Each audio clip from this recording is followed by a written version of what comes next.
청년부, 청년부도 있게 될 것인데 여러분 기도 많이 해주시면 감사하겠습니다. 오늘 본문을 통해서 두아디라 교회를 우리가 살펴보게 됩니다. 두아디라 교회는 굉장히 부유한 도시입니다. 당시에 말입니다. 왜냐하면 직물 산업이 굉장히 활성화되어진 곳이었고 많은 사업가들이 그곳에서 사업을 하고 있었기 때문에 부족함이 없는 도시였습니다. 그런 두아디라에 주님께서 그 교회 목회자에게 편지하라고 요한을 통해서 말씀하십니다. 그때 나타난 주님의 모습이 이렇습니다. 그 눈이 불꽃 같고 발이 빛난 주석과 같은 하나님의 아들이라고 말합니다. 그러면서 마지막 부분에 가면 이렇습니다. 27절에 그가 철장을 가지고 그들을 다스려 질그릇 깨뜨리는 것 같이 하리라. 나도 내 아버지께 받은 것이 그러하니라. 주님의 모습이 그 눈은 불꽃 같더라. 눈에서 불이 나오는 것 같았고 발은 빛난 주석 같았다. 주님의 그 임재의 모습이었고 주님이 가지고 온 두아디라 교회를 향하여 지도자에게 주고자 한 것이 철장이었다는 겁니다. 철장으로 모든 것을 깨뜨리며 권세를 누릴 수 있도록 하는 이것이 바로 주님이 준비한 것이었다는 거죠. 두아디라 교회는 과연 어떤 교회였을까요?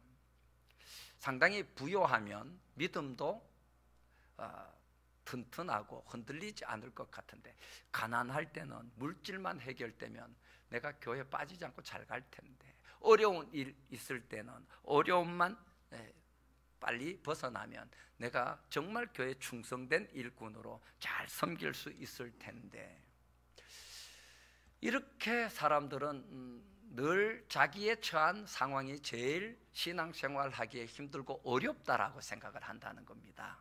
그러나 막상 형편이 좋아지면 어떨까요?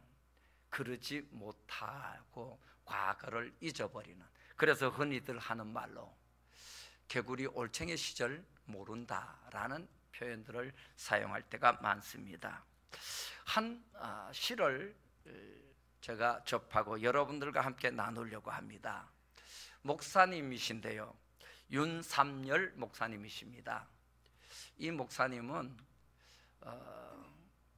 평생을 교회가 아닌 학교의 교목으로 생활하셨는데 얼마 전에 치주암을 통해서 얼굴 하반부가 다 상실되어지는 그런 아픔을 경험하고 그러나 살아있음에 대하여 감사하면서 시를 쓰게 되었습니다. 그 시 가운데 결핍의 축복이라고 하는 시가 있습니다. 우리 같이 한번 읽어보도록 하겠습니다. 시작. 나이 들면 들수록 너그러울 줄 알았는데 나이 들수록 옹졸함만 더해갑니다. 믿으면 믿을수록 선해질 줄 알았는데 믿을수록 의로운 척만 하고 있습니다. 기도하면 할수록 신비해질 줄 알았는데 기도할수록 연약함만 나타납니다. 채우면 채울수록 좋을 줄 알았는데 채울수록 욕심만 늘어갑니다. 알면 알수록 깊어질 줄 알았는데 알아갈수록 바닥만 드러납니다. 그래서 부족함이 은혜인 줄 알고 결핍도 축복인 줄 깨닫게 됩니다. 여러분 어떻습니까? 내 이야기 같고요, 내 현재의 모습 같습니다. 나이 들면 들수록 너그러워야 되는데 경험이 많으니까 인생을 살아보았으니까 그런데 옹졸함만 더해간다는 것입니다.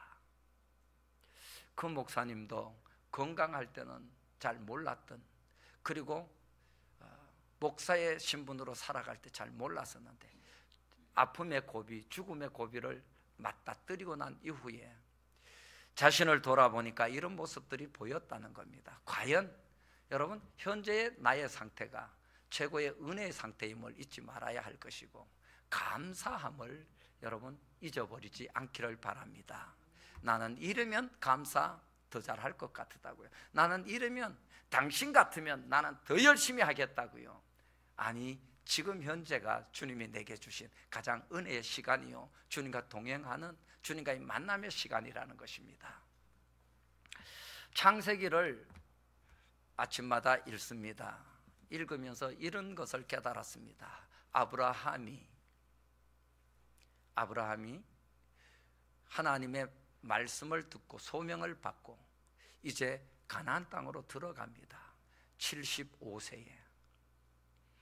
그리고 그 땅에 들어가서 58년이 지났을 때에 그는 이렇게 말합니다. 헤브론 지파 헷 족속들에게 나는 당신들 중에 있는 나그네입니다. 58년이 지났는데도 여전히 자신은 나그네라고 고백하고 있습니다. 58년이 지난 이후에 그는 사라가 죽었을 때에, 그때에 에브론의 밭은 400세겔로 사면서 처음으로 자기 소유를 가져봅니다. 그동안에 하나님께서는 아브라함에게 어마어마한 약속을 하셨어요. 그 약속이 너는 아버지와 너의 본토 친척을 떠나라. 그러면 너를 내가 큰 민족을 이루도록 너희 이름 창대케 하고 큰 민족 이루게 하고 복의 근원이 되게 만들어 줄게.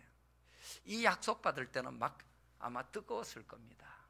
그런데 58년이 지나도 여전히 나는 나그네입니다 라는 고백을 할 수밖에 없는 나그네의 삶을 살았다는 겁니다. 얼마나 나그네의 삶이 힘들었으면 자기를 지키기 위해서 자기 집에 용병 318명을 늘 불러다 훈련시키며 먹여주면서 자기를 보호하기 위하여 그렇게 위기감 속에 살았던, 어디 가도 안정감을 가질 수 없었던, 그래서 어느 날은 그랄로 내려가기도 하고 어느 날은 애굽까지 내려가기도 하고 살아남기 위하여 자기 아내를 누이 동생이라고까지 말하는 이런 나그네의 삶을 계속 살아가는 그의 모습. 58년이 지나도 여전히 그는 주인으로서 안정감을 찾지 못하고 나그네였던 것을 보게 됩니다. 에브론에게 밭을 400세겔로 사면서 처음으로 자기 아내를 그에게 묻으면서 소유를 가졌다고. 아마 그 뒤에 그는 어쩌면 나그네라는 생각을 하지 않았을는지 모르지만 이렇게 그는 늘 어쩌면 아쉬운 마음, 그리고 늘 주님께서 왜 아직도 나를 이라는 생각으로 그렇게 살아갔을는지 모릅니다. 그러나 하나님은 한 번도 그를 떠나본 적이 없고 그를 내버려 두신 적 없는 늘 은혜의 시간을 그에게 주었고 은혜의 삶을 누리며 살아가도록 하나님은 한 번도 그에게서 관심을 떼본 적이 없었다는 겁니다. 하나님은 그에게 약속하신 그대로 너가 밟는 모든 땅 다 너에게 주어노라 하심같이 그의 후손이 차지할 땅을 아브라함을 통해서 나그네가 되어 밟게 하면서 그 땅을 후손에게 가질 수 있도록 만들어 주셨다는 거죠. 오늘 우리는 무엇을 위하여 살아갑니까? 얼마나 있으면 여러분 안정감을 가지고 살아갈 수 있습니까? 주님 말씀하십니다. 불꽃 같은 눈. 오늘 나를 살피고 상황을 살피고 내 주변을 항상 살피며 내게서 관심을 끊지 아니하고 나의 가장 행복한 때 좋은 때를 주님이 살피고 찾아 모든 것을 이루고 계신다라는 이 모습이 주님의 모습입니다. 빛난 주석 같더라 발이. 어떻게 해석하면 좋을까 생각하다 이런 생각했습니다. 사무엘상 16장에 저 베들레헴의 이새의 집에 사무엘이라고 하는 당대의 최고 지도자, 그가 양예불, 양각이라고 하죠. 양예불에다가 기름을 잔뜩 넣고 그리고 기름을 부을 자를 찾아왔다는 겁니다. 내 집에 찾아온 것만으로 얼마나 자랑스러울까요? 아마 그 집의 사람들은, 그 집의 아들들은 다 기대를 하면서 야, 우리 집에 이스라엘을 다스릴 다음에 지도자가 나오는구나 기대를 했을 겁니다. 맞이에서부터 시작하여. 그런데 그 집에 말째는 초대를 받지 못합니다. 그냥 우리 집에 왔다는 것만으로 자랑스러웠을 것입니다. 그 말째가 다윗입니다. 그런데 사무엘이 너 말고 너도 아니고 너도 아니야. 마지막 7째, 그가 여기 오기까지 내가 식사하지 아니하리라. 빛난 주석 같다라고 하는 이 모습을 저는 이렇게 비유하고 싶다라는 겁니다. 멋진 승용차가 오고, 정말 고급스러운 승용차가 오고, 거기에서 내린 사람이 누가 봐도 딱 봐도 와, 저분이 우리에게 와서, 우리 동네에 와서 라고 할 만한 이분이 찾아왔는데 하필이면 나를 찾아왔더라. 이게 빛난 주석의 모습 아닐까요? 나를 찾아왔더라, 다윗을 찾아왔다라고 하는 이 모습이 바로 빛난 주석의 주님의 모습이라고 표현하고 싶습니다. 한 번만이라도 그런 일이 있으면 얼마나 좋을까요? 많은 사람들이 모여 있는 그 가운데 다른 사람들이 나를 무시하고 있는데 어느 한 이름 있는 유명한 사람이 탁 찾아와서 내 이름 부르면 내 앞에 나타났다. 다른 사람 다 제쳐놓고 다 안다고 내가 막 당신의 팬이라고 하는데 아니 너 말고 하면서 그 입에서 나오는 내 이름 한마디, 이게 빛난 주석의 주님의 모습 아닐까요? 우리가 다 주님 앞에 서는 그날에 다른 수많은 이 세상의 사람들이 내 이름을 불러주어도 주님이 불러주시지 않으면, 주님이 내 이름 모른다 하면 그걸로 끝이잖아요.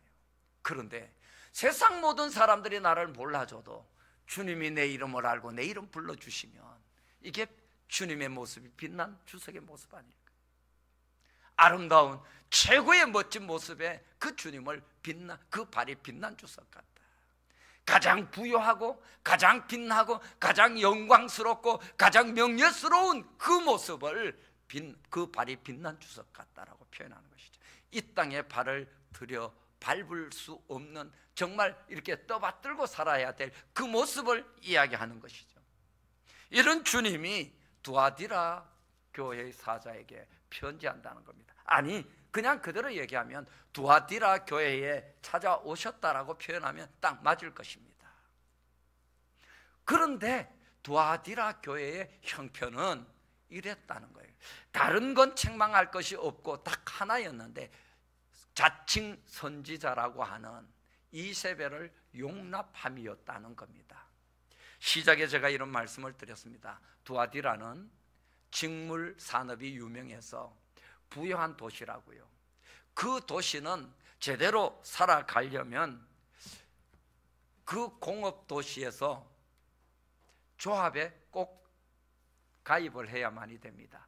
그렇기 때문에 조합에 들어가게 되면 우상을 섬기게 되고 공동 식사를 하게 되고, 지난번에 버가모 교회와 마찬가지로 그렇게 우상의 제물에 입을 댈 수밖에 없는 이런 과정들이 필요했다는 겁니다. 그러나 사도행전 16장 14절 15절에 보니까요, 두아디라의 출신 자주장사 루디아라는 사람은 그곳에서 조합에 가입하면 자기를 더럽혀야 되니까 빌립보로 옮겨와서 여전히 그 장사를 잘하면서 아마 두아디라 교회를 도왔을 것이라 생각이 듭니다. 그리고 바울의 일행이 빌립보에 전도하러 왔을 때에 자기 집에 영접합니다. 내가 주를 믿는 자로 당신이 인정한다면 내 집에 와서 임시라도 예배 초소로 삼아달라고 초청합니다. 그만큼 두아디라는 살아가기에, 믿음을 지키기에는 쉽지 않은 곳이었다는 것이죠. 그러나 믿음을 지키면서 살아가는 자들이 있었다는 겁니다. 누가? 교인들이요. 그런데 그 교회에 믿음으로 명성을 얻었던 한 사람이 있었다는 겁니다. 여자, 자칭 선지자라고 표현합니다만 여러분, 자칭 선지자라고 표현을 하고 있어도 선지자라고 표현할 수 있는 이 배경이 돼야 된다는 것이죠. 많은 사람들이 그 사람의 교훈을 듣게 되고 그 사람의 권면도 받는 이런, 그래도 나름대로의 명망과 명성이 있는 자였다는 겁니다. 그러기에 그의 가르침을 받고 그의 지도를 받게 되었다는 겁니다. 그런 자들이 두아디라 교회의 교인들 가운데도 여럿 있었다라는 것이죠. 그가 가르치는 것이 뭐 특별한 것이 아니라 뭐 성경도 가르쳤지만, 그리고 성경풀이도 했겠지만, 그가 가르친 것은 신앙생활에 있어서라는 겁니다. 신앙생활에 있어서 무엇을 가르쳤느냐 하면, 야, 우리 이 도시에서 믿음을 지켜나가려면 어쩔 수 없이 이 도시의 문화에 젖어들어야 돼. 그러니까 우리 마음 깨끗하고 우리가 집에 가서는 잘 지키고 주일 잘 성수하면 돼. 그러니까 너무 박박하게 그냥 불합리하게 저들에게 왕따 당하지 말고 그들의 문화도 받아들이면서 들어가서 그들을 변화시키면 되지 않을까? 얼마나 멋집니까? 그들의 문화 속에 그들의 문화의 옷을 입고 들어가서 뒤집기 하자는 겁니다. 그럴듯하잖아요. 그런데 여러분, 일은 주님이 하시지 우리가 변화시키고 바꿀 수 있는 건 하나도 없다는 걸 알아야 합니다. 우리의 생각으로는 그 무엇도 우리의 생각대로 바꾸어 놓을 능력이 없음을 먼저 알아야 합니다. 어쩌면 우리 속에 그럴듯한 변명을 가지고 내 삶을 합리화시키려고 하고 있지는 않는지 들여다볼 필요가 있음을 오늘 이 본문은 우리에게 설명합니다. 그럴듯한 변명, 그럴듯한 핑계, 이것이 바로 두아디라의 이세벨이 가르치는 교훈이었다는 겁니다. 그런데 불꽃 같은 눈으로 보시는 주님이 그것을 지적하고 있다는 겁니다. 두아디라 교회, 그것 아니야, 틀렸어. 나는 그걸 원하지 않아. 나는 그런 자를 찾아가지 않는다라고 말하며 그에게 회개할 기회를 주었지만 회개하지 않고 있잖아. 내가 곧 가면 그를 침상에 던질 것이라, 즉 수치를 드러내겠다는 겁니다. 여러분, 주님이 오시면 우리의 수치 다 드러나게 되어져 있습니다. 주님이 오셨을 때 수치 지적받고 드러나는 자가 되지 말고 회개하는 자가 될 수 있기를 축복합니다. 지금 기회를 줄 때에 다 주님 앞에 가지고 나가서 회개하고 그리고 삶을 바꾸어 정결한 신부의 모습으로 회복되어질 수 있기를 축복합니다. 아무리 그거 하지 말라고 그렇게 회개의 기회를 주었대잖아요. 그럼에도 불구하고 여전히 먹고 살기 위해서는 어쩔 수 없다고, 이 동네에서는 이렇게 하지 않으면 안 된다라고 그렇게 그럴듯한 핑계를 대는 이런 믿음의 사람들, 이런 믿음의 모습들을 가지고 있는 오늘의 어쩌면 미랄교회도 이런 모습이 있지 않는지 우리는 속속들이 들여다봐야 할 것입니다. 하나님이 기뻐하시는 불꽃 같은 눈으로 살피시는 그 하나님의 그 눈앞에 어쩌면 우리의 편리, 우리의 생각의 어떠한 좋음 때문에 하나님이 원하는지 원치 않는지 물어보지도, 그리고 기도하여 알아보지도 않고 결정하고 우리가 나가고 있지 않는지, 우리 개개인의 가정의 삶에 있어서 어떠한 선택에 있어서 어떤 결정에 있어서 주님 앞에 한 번도 기도라고 하는 것 가지고 나아가 엎드려 보지도 않고 쉽게 생각하는, 편리하게 생각하는 이 생각으로 결정하고 나아가는 그 우리의 삶의 걸음은 있지 않았는지 여러분 들여다봤으면 좋겠습니다. 나이가 들면 들수록 신앙이 더 깊어지고 믿음이 더 좋아져야 하는데 착한 척만 하고 믿음 있는 척만 하는 이런 모습이 우리의 익숙한, 어쩌면 당연시 되어지는, 그래서 모든 사람이 그렇더라라고 하는 여기에 물 젖어들면 안 된다는 겁니다. 바꾸어야 합니다. 새로워져야 합니다. 로마서 12장 1절 2절에 바울은 로마 교회를 향하여 외칩니다. 로마는 박해가 심한 곳이었습니다. 그러기에 처음에는 뜨겁게 신앙생활했지만 저곳에서 신앙생활을 하면서 그리고 함께 살려면 만만치 않았다는 것이죠.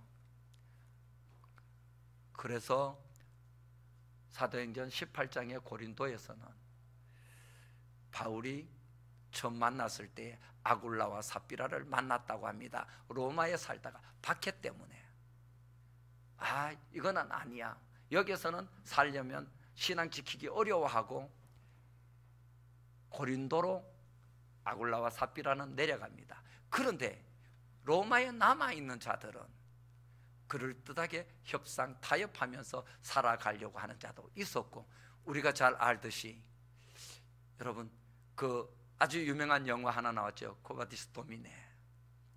베드로가 로마에서 나오다가 힘없이 들어가시는 주님과 맞닥뜨렸을 때에 주님 어디로 가십니까?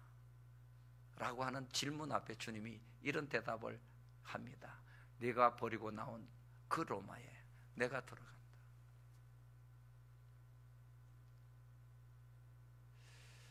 로마를 향한 하나님의 마음을 바울은 저렇게 고백합니다. 우리 같이 한번 읽어보겠습니다. 그러므로 형제들아, 내가 하나님의 모든 자비하심으로 너희를 권하노니 너희 몸을 하나님이 기뻐하시는 거룩한 산 제물로 드리라. 이는 너희가 드릴 영적 예배니라. 잠깐만요, 1절에 두십시오. 하나님이 기뻐하시는 거룩한 산 제물로 드려라. 어쩌면 거기에서 죽어라 라는 표현입니다. 자, 그것이 하나님이 기뻐 받으시는 너의 마지막 몸의 제사요, 그리고 내가 기뻐 받는 영적 제사라는 것이죠. 2절로 넘어가서 같이 읽겠습니다.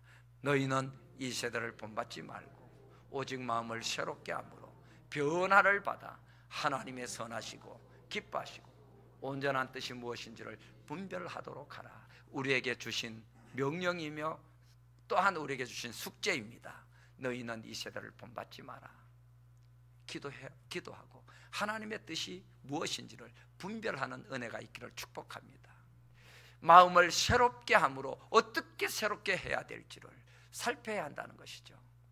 시대가 그렇고 사람들이 그렇게 가니까 여기에서는 어쩔 수 없이 두아디라의 아름다운 이 도시에서 잘 살려면, 먹고 살려면, 유지하려면 교회도 돈이 있어야 라고 하면서 그렇게 이제 사회와 타협하면서 살아가려고 하는 그곳에서 마음을 새롭게 하고 변화되어야 된다. 오직 하나님이 무엇을 기뻐하시고 무엇을 좋아하시는지 분별하도록 해라. 하나님이면 된다라는 이 믿음을 우리는 가져야 한다는 겁니다. 교회는 사람이 운영하는 것 같고 사람이 모여야 되는 것 같지만 사람을 모으는 것도 하나님이시오, 교회의 역사도 하나님이 하십니다. 여러분, 이걸 알라는 겁니다. 하나님의 기뻐하시는 뜻이 무엇인지를 분별해라. 두아디라, 이세벨의 타협적인 이야기가 아니라 철장을 가지고 다스릴 권세를 주실 주님을 맞이해야 한다는 겁니다. 그 주님을 맞이할 준비가 되어져 있느냐라고 묻는 오늘 그 주님, 두아디라 교회, 아니 미랄 교회는 답해야 할 것입니다. 내가 이렇게 너를 맞이하러 갈 터인데 모든 것을 다 알고 불꽃 같은 눈으로 살피고 나는 더러운 자, 시시한 자, 이런 자를 만나는 것이 아니라 끝까지 믿음을 지키고 순결하고 정결하고 깨끗하고 거룩한 자를 나는 찾아갈 터인데 거룩한 신부로 준비되어져 있느냐? 그가 나를 만날 것이라. 나는 그의 이름을 부를 것이라. 그에게 끝까지 이기고 그에게 끝까지 지켜낸 그 믿음을 내가 보고 세상을 다스릴 철장을 그에게 주겠다. 여러분, 미랄교회 성도들이요, 이 철장의 권세를 우리 모두가 받았으면 좋겠습니다. 타협하지 않고 세상을 이길 수 있는 하나님의 능력을 입는 것, 오늘 이것을 향하여 나아가는 자 되었으면 좋겠습니다. 찬송을 우리 함께 부르고 기도하고 싶습니다. 543장 찬송인데요, 어려운 일 당할 때 나의 믿음 작지만 정말 주님을 의지하고 기대하면서 우리가 이겨나가면 좋겠습니다. 그럴 때에 우리로 철장으로 세계를 다스리는 기회가 주어질 줄 믿습니다. 이 기회를 얻기 위하여 주님 앞에 기도하며 나갔으면 좋겠습니다. 우리 찬송 같이 부릅니다.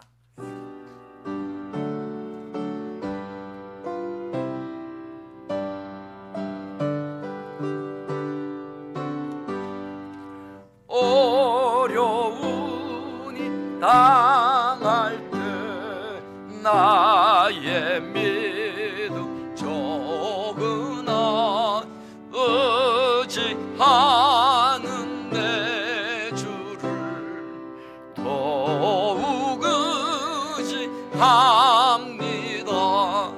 세월 지나갈수록 의지할 것뿐일세. 무슨 일을 당해도 의지합니다. 성령께서 내 마음 밝히 비춰 주시. 아멘. 인도하심 따라서 주만 의지합니다. 세월 지나갈수록 의지할 것뿐일세. 무슨 일을 만나도 예수 의지합니다. 밝을 때의 노래와 어두울 때의 기도로 외태할 때 도움을 주께 간구합니다. 세월 지나갈수록 의지할 것뿐일세. 무슨 일을 당해도 예수 의지합니다. 생명 있을 동안에 예수 의지합니다. 천국 올라가도록 의지할 것뿐일세. 세월 지나갈수록 의지할 것뿐일세. 무슨 일을 당해도 예수 의지하. 생명이 있을 동안에, 생명이 있을 동안에 예수 의지합니다. 올라가도록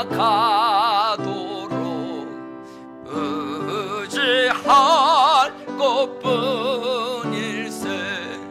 세월 지나갈수록 의지할 것뿐일세. 무슨 일을 당해도 예수, 우리 진리로 철장으로 세계를 다스리는 기회 달라고 기도하며 나갑니다. 거룩하신 아버지 하나님, 우리는 연약합니다. 우리는 늘 세상과 타협하면서 편리한 길, 편안한 길, 오늘도 내게 육신적으로 유익한 길을 늘 넘보며 그것을 향하여 우리의 마음이 빼앗기고 그것을 향하여 우리의 모든 시간들을 투자하려고 할 때가 너무 많음을 고백합니다. 전능하신 아버지 하나님, 오늘도 주님이 함께 하시는 그 함께하는 시간이 얼마나 귀하고 복된지를, 주님이 나와 함께 계시는 것이 내게 얼마나 유익한지를 주여 날마다 알게 하여 주시고, 그런 주님을 영접하기를 기뻐하며, 주님 오시옵소서. 누처하고 죄밖에 지을 수 없었던 나를 향하여 주석같은 발길로 나를 향하여 찾아와 내 이름 불러주시며, 오늘 또 내가 너의 형편과 처지를 다 안다 하시며 이길 길을 주시며 승리할 길을 주시며 이 모든 범사에 안정감을 찾을 수 있는 그 길을 내게 허락하시는 주님, 오늘도 이곳에 오시옵소서. 미랄교회 오시옵소서. 연약한 자들을 강건케 하여 주시옵소서. 병든 자를 치료하여 주시옵소서. 환난당한 자를 주여 위로하여 주시옵소서. 어려운 형편과 처지에 놓인 자를, 그 형편과 처지를 다 걷어낼 수 있는 하나님의 전적인 일하심을 주여 드러내어 주시옵소서. 그리하여 내가 고민하지 않고 내가 걱정하지 않고 오늘도 주님께 전적으로 의지하고 맡겨드려서 주님이 일하심으로 인하여 교회가 교회 되어지며 믿음의 사람들의 모든 삶의 자리가 아름다운 빛난 주석같이 아버지 하나님 그렇게 바뀌어지는 역사가 있게 하여 주시옵소서. 나는 알 수 없으나 주님은 능히 가능하오니 오늘도 이곳에 오시옵소서. 모두의 형편과 처지를 살펴주시옵소서. 모든 이들의 그 모든 사탕한 그 상황 앞에 주님이 서셔서 그 모든 것들을 정리하여 주시옵고, 승리자로 서신 주님이 우리도 승리의 그 자리에 세워 주시옵소서. 거룩하신 아버지 감사합니다. 연약함을 아시는 주님, 그러나 오늘 또 주님만을 바라보며 주님의 도움을 구합니다. 이곳에 오시옵소서. 이곳에 자정하시옵소서. 우리 가운데 계시며 우리의 모든 형편과 처지를 기쁨으로 즐거움으로 회복시켜 주셔서 행복한 자라 말씀하신 그 말씀이 이루어지게만 하옵소서. 지금은 우리 주 예수 그리스도의 은혜와 하나님 아버지의 크신 사랑과 성령님의 교통하심이 주를 믿고 나의 구주로 고백하고 그 믿음을 따라 온전히 살아가기를 힘쓰며 수고하는 오늘 여기에 모인 이 무리들 위해 이제로부터 영원토록 함께 하시기를 축원하옵나이다. 아멘.